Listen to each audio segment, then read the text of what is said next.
Se não agora, então quando? Começo aqui falando debaixo de um chuvisco que vai começar a chover. E acho que eu vejo a vida um pouco assim. Sempre tem acontecendo alguma coisa que não tá exatamente colaborando para o que a gente quer que aconteça. E aí a gente vai deixando as coisas para depois. Eita, agora vai começar a chuva. Eu não queria começar esse episódio do jeito que tá começando. Na minha cabeça eu imaginava eu bem quietinha no quarto, com tudo bem controlado, com o microfone melhor. Mas não aconteceu. E eu senti que fazia sentido aqui, ó. No meio do nada, com o vento, com o barulho das cigarras. Que eu senti que fazia sentido começar agora. Depois eu vou descobrir se ficou bom mesmo esse primeiro episódio. Mas ao que tudo indica, vai ser ele mesmo. Porque ele honra bastante essa ideia do se não agora, então quando. E para explicar o porquê esse nome, certeza de nada, para explicar porquê um podcast agora, eu posso falar que não é de agora, né? Tem muita coisa que a gente... Vou falar de mim, né? Não a gente.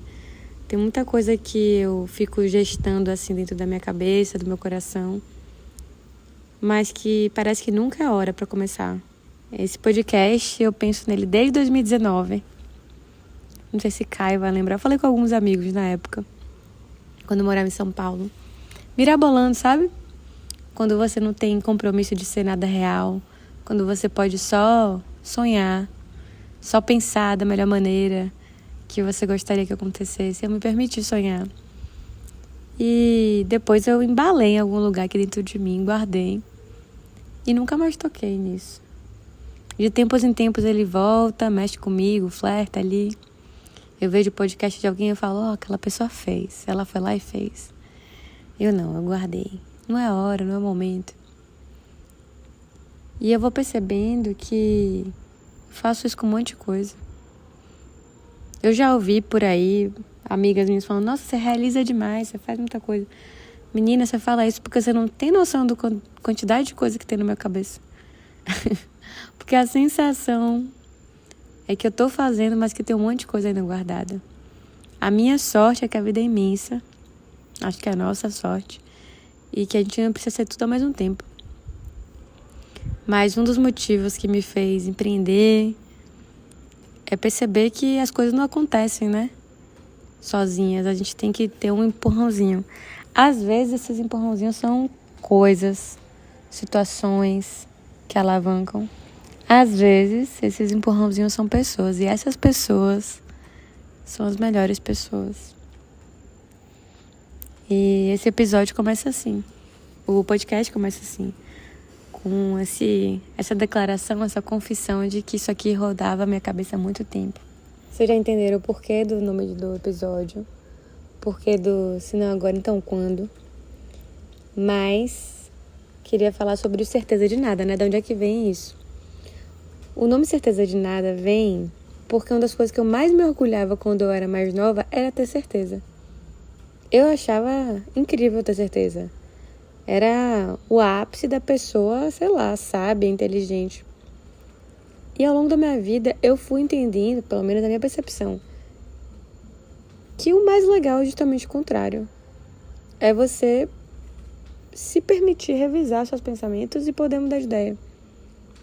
Uma das pessoas que eu mais achei, assim, inteligente, humilde, sei lá, coerente, chique, tudo ao mesmo tempo, foi uma pessoa, não me lembro quem foi, que ela se permitiu, no meio de todo mundo, de uma discussão, ela falou, gente, pensando bem, retiro o que eu disse. Não acho não isso. Vocês fizeram mudar de ideia. Isso fala tanto comigo, que achei por tanto tempo que ter certeza era tudo. Fala demais, lá dentro, sabe? Com o meu ego. Que eu comecei a achar lindo você poder mudar de ideia.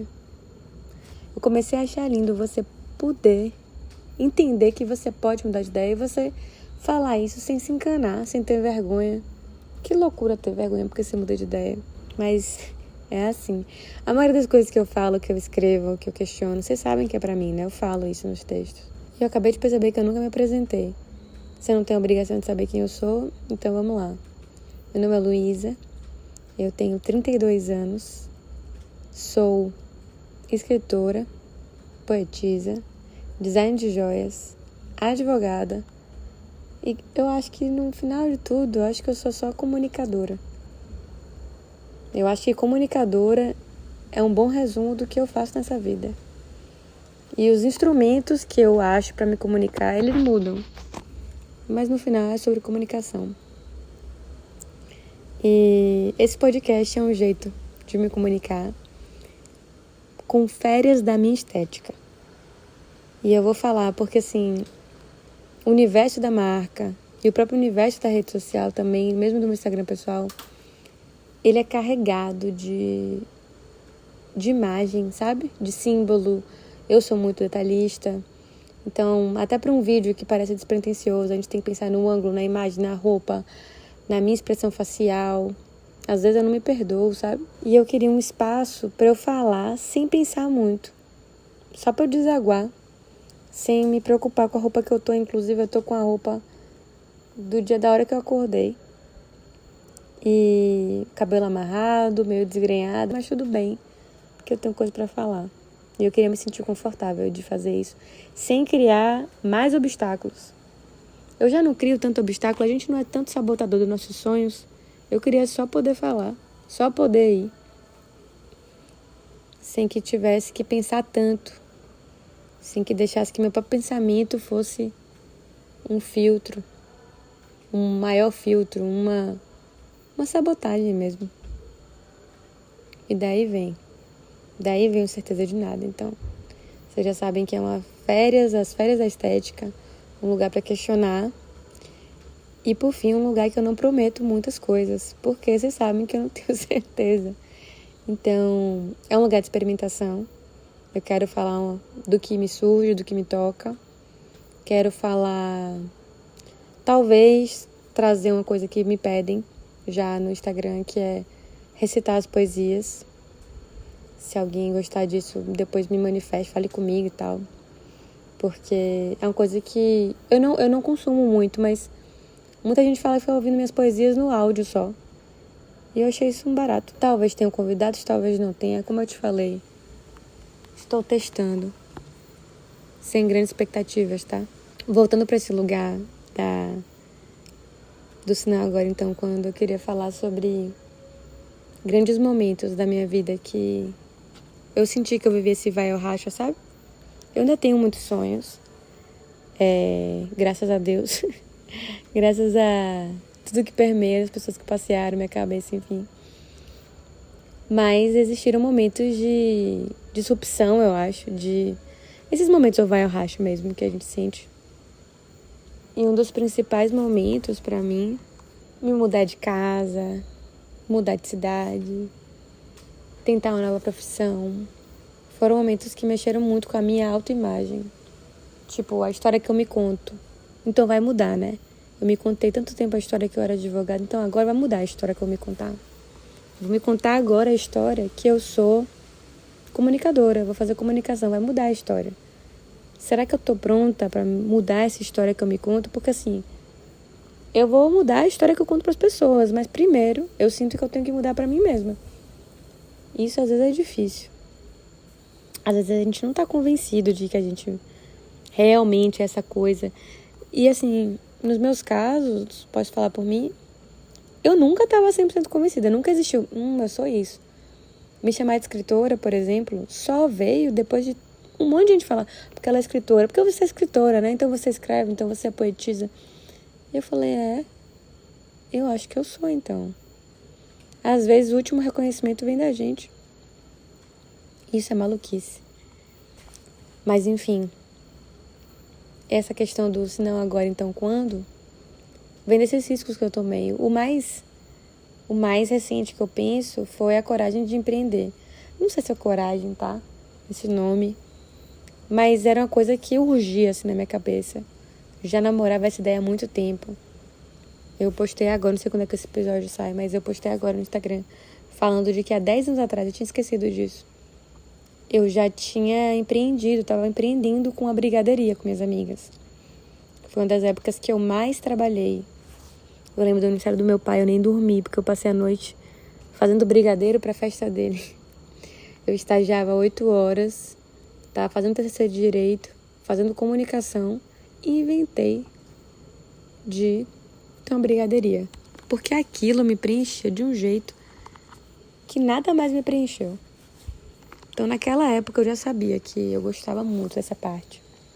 De construir um negócio, da parte de vendas, mas, enfim, não foi pra frente por várias questões. Mas eu já sabia, assim, que era um sonho. Ali mexeu lá dentro. E eu sempre trabalhei CLT, né? Primeiro como advogada, depois na área de estratégia de um grande banco, de estratégia de ouvidoria, enfim. Depois na área de comunicação de uma startup. E em paralelo, né? Aquela vontade de empreender. Comecei meu curso de ourivesaria, meio que como um teste, meio que vou botar aqui o pé pra ver se dá, sem contar muito, sem falar, não fazer muita repercussão, só contando pros amigos. Quando eu vi, eu estava apaixonada pela minha marca, mas ela não pagava as contas, ela não era o momento dela ainda, né? Eu não conseguia fazer essa troca, eu já me sustentava e eu não conseguiria viver de um sonho. Eu vivi 2 anos dessa marca em paralelo, trabalhando. Era dupla jornada. Só querendo que ela desse certo, para eu conseguir empreender. Eu me lembro de eu chorando às vezes, falando, eu não aguento mais esse trabalho. Eu quero muito sair. Eu preciso viver do meu sonho. E as pessoas perto de mim, parecia aquele anjinho diabinho, um falando assim, vai, bota o pé, depois dá certo. E o outro dizendo assim, você já se organizou financeiramente? E o que eu queria no meu fundo do meu coração era que alguém falasse assim, só vai dar certo. Mas eu precisava racionalizar. Nem sei porque que eu tô falando tanto isso aqui agora. Me perdi quase. Mas o ponto é, eu quase não virei pra realmente apostar na Palma. Foi por um triz, assim, foi por um voto de confiança, foi por aquelas pessoas que são impulso que eu falei no início.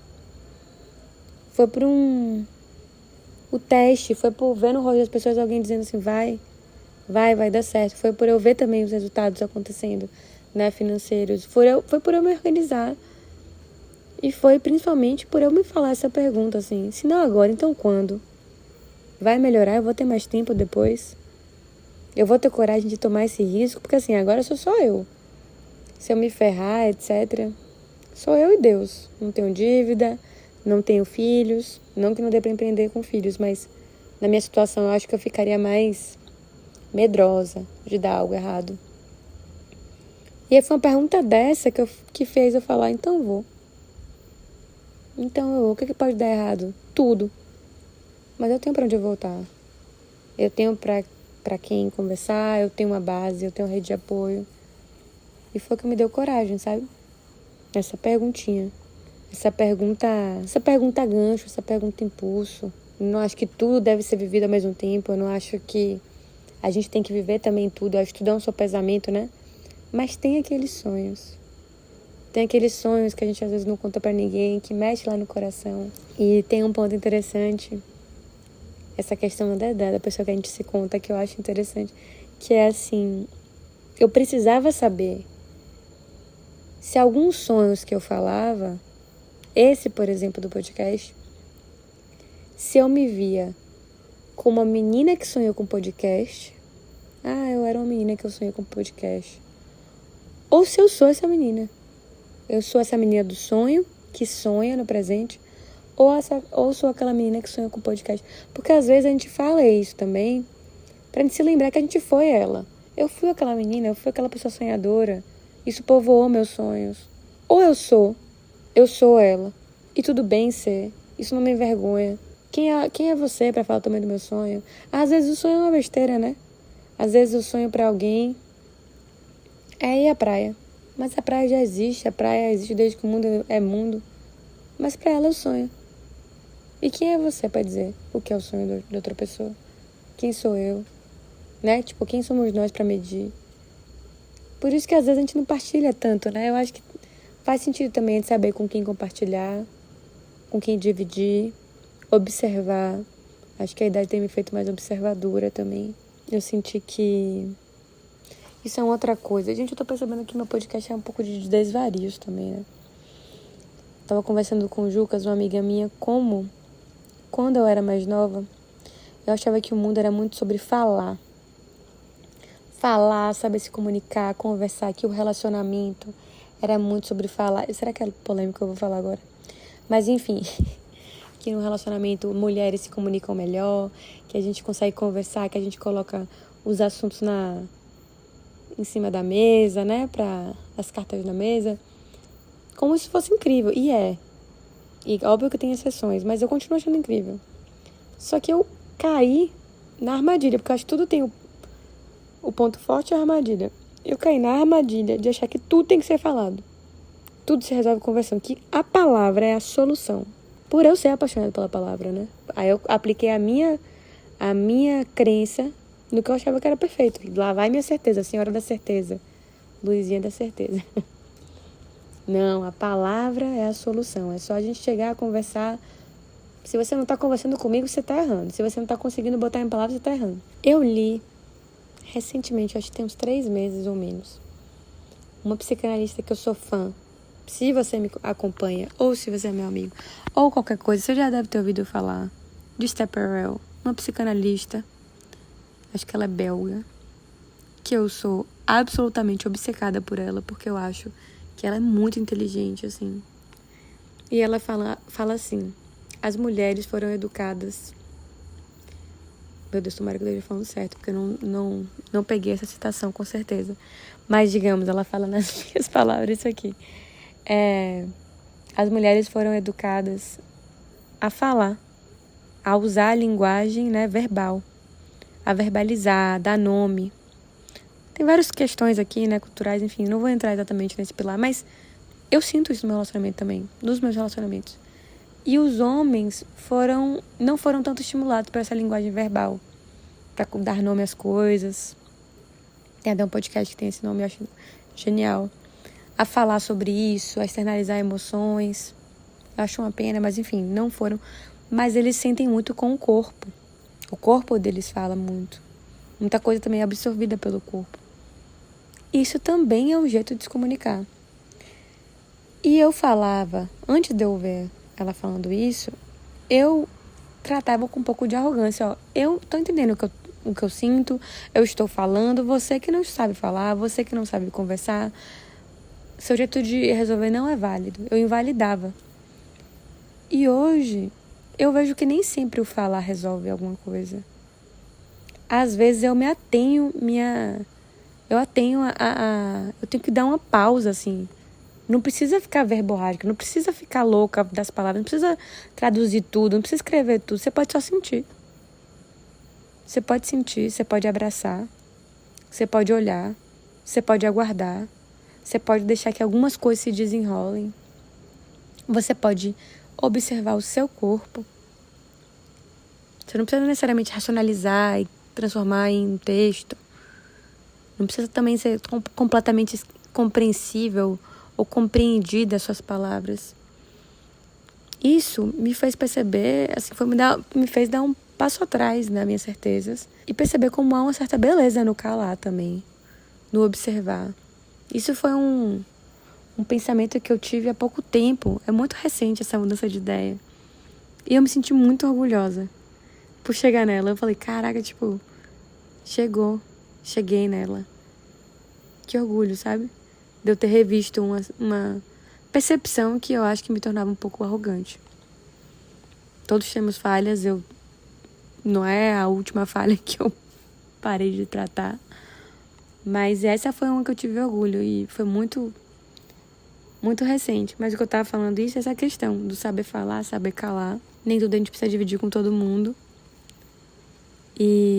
Mas existem os sonhos que eu acho que merecem ser cultivados. A gente sabe quais são. Eu nem me aventuro a dar nome ao sonho de ninguém. Porque, como eu falei, quem sou eu? Mas eu acho que esse episódio é um convite para você se questionar e se movimentar. Não precisa terminar nenhum plano, sabe? Não precisa ir com compromisso de nada, peso de nada. Mas é só para se relembrar. Tipo, pegar uma flanelinha e dar uma lustrada. Esse sonho tá aqui ainda? Ele ainda faz parte de mim? Eu sou a menina que acreditava nesse sonho? Ou eu sou a menina que acredita no sonho e que vai realizar? Às vezes os sonhos trocam de lugar também, né? Mas aqui é uma camada que eu não me aventuro a entrar agora.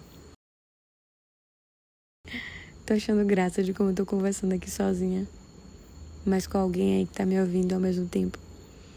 Pra terminar, eu queria fazer uma coisa que eu gosto de outros episódios que eu vejo, que é tipo um quadro que se repete, sabe?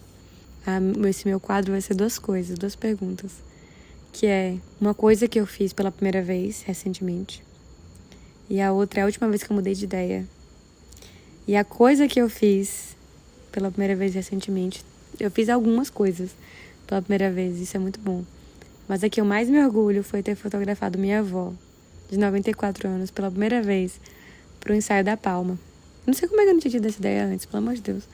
Minha avó é linda, é maravilhosa, elegantérrima e é professora.